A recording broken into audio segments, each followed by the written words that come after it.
Fin des années 80. Dans les quartiers populaires français, une génération grandit dans l'exclusion sociale, le chômage de masse et la perte de repères. Face à cette situation, deux dynamiques émergent. D'un côté, l'État mise sur la culture. De l'autre, une partie de la jeunesse se tourne vers le religieux.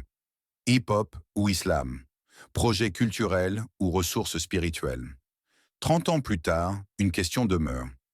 L'État français a-t-il fait le bon choix? Contexte.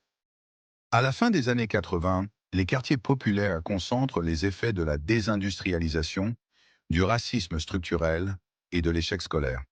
Les enfants de l'immigration grandissent dans un sentiment de relégation durable. Pour répondre à cette crise, le Parti socialiste et les pouvoirs publics investissent un terrain jugé consensuel, la culture. À travers les MJC, les subventions, les festivals, la culture hip-hop est encouragée comme un outil d'expression, de canalisation des frustrations et de cohésion sociale. Un projet laïque, universel, censé offrir une alternative créative à la colère et à la violence. Le hip-hop institutionnalisé. Mais très vite, le hip-hop échappe à son cadre institutionnel. Le rap devient une tribune politique.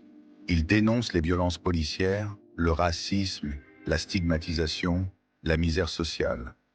Loin de pacifier les tensions, il met des mots sur une colère profonde.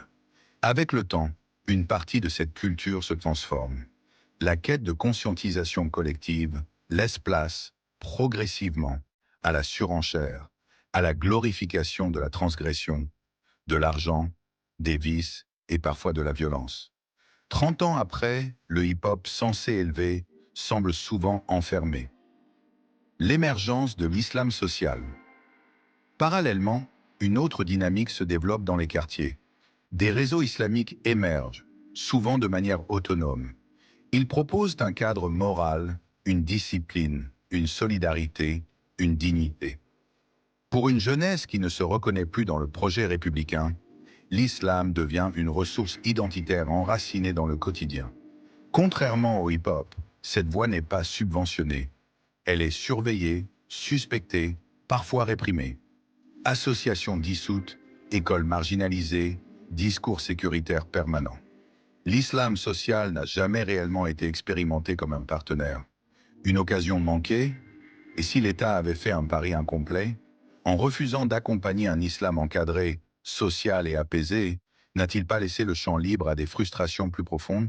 La situation d'asservissement social vécue par les premières générations, combinée au rejet du religieux, a nourri une colère durable.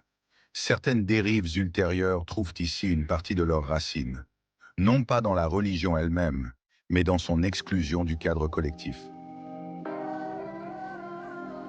Le choix exclusif d'un projet culturel laïque était-il suffisant?